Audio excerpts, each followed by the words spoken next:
I think one of the biggest challenges in art is not making the image, but being the person that makes the image.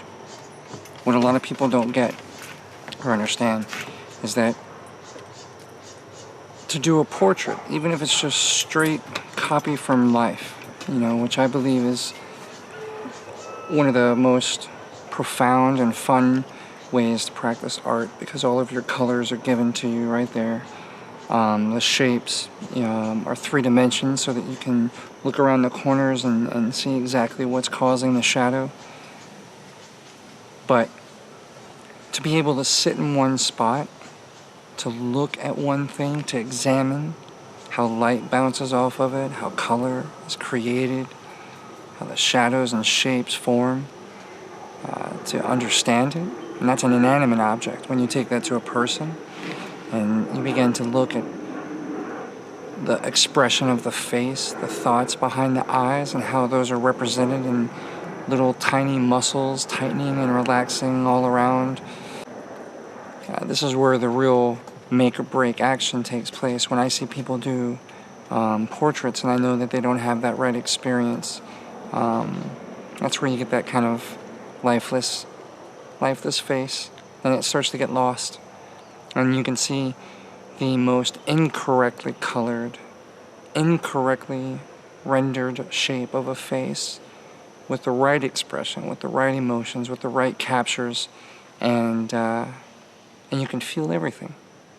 So the path of photorealism is not the only path to the capturing of real expression.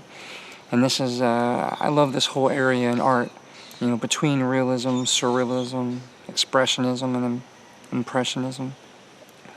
These concepts of how focused is the image, how much do I create of the image, or how much do I let you create of the image with your own natural perception and consolidation of shapes into familiar forms. And I believe that's where the best art occurs, is when it becomes a collaborative between the artist who creates a part of the image and who initiates a thought or a question.